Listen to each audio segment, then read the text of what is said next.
Bueno, pues muy contento, ¿no? Hemos ganado un partido que teníamos que ganar. Creo que la primera parte hemos sufrido más, pese a tener ocasiones, y creo que la segunda parte pues hemos sido más superiores. ¿Y ahora se puede cambiar el discurso de poner etiquetada y buscar la copa? ¿O? A ver, yo no voy a buscar nada porque voy a buscar ganar en Baracaldo, eso todo claro. Está claro que tiene que jugar el Izarra y tiene que jugar el Real Unión. Con el Real Unión tenemos el golaveraje perdido y con el Izarra lo tenemos empatado. O sea, yo no me voy a relajar, ni los jugadores tampoco. Aparte que vamos a ir a quedar lo mejor posible y con los mayores puntos posibles. A partir del primer tanto se ha visto mucho más a Tascón y a Soberón y ahí ha empezado a mejorar mucho el equipo, ¿no?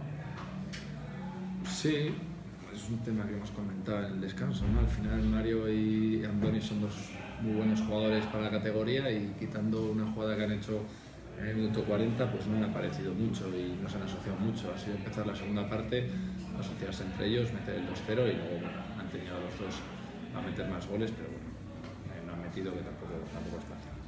Han comenzado de inicio Lluís y Tascón sin ningún problema físico, ¿no? Porque llegaban algo tocados, ¿no? Sí, Lluís había pasado 2 semanas con algo a la rodilla y Tascón, bueno, lo que tuvimos que cambiarle en Santander, pero bueno, no me ha dicho nada, o sea, debe estar bien.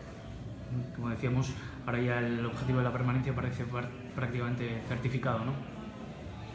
A ver, sí, es que es lo que os digo cada semana, tenemos que liar una traca tremenda, ¿no? Para meternos ahí, pero es verdad que si mañana o si esta jornada gana el Izarra y el Real Unión, seguimos estando a 6, también tienen que ganar todos y es muy complicado, pero que la permanencia está, no matemáticamente, pero sí que está hecha, creo yo. Esta ha sido la victoria más abultada de la Amorebieta en toda la temporada. ¿Has notado tú que también habéis sido más superiores que en el resto de partidos?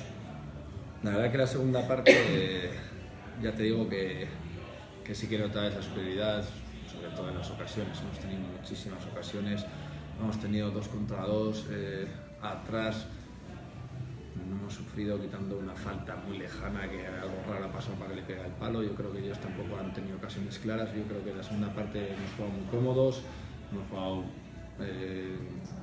con superioridad de gente arriba y se ha demostrado en las ocasiones y bueno, hemos metido 2, pero es verdad que hemos tenido muchísimas. Listo.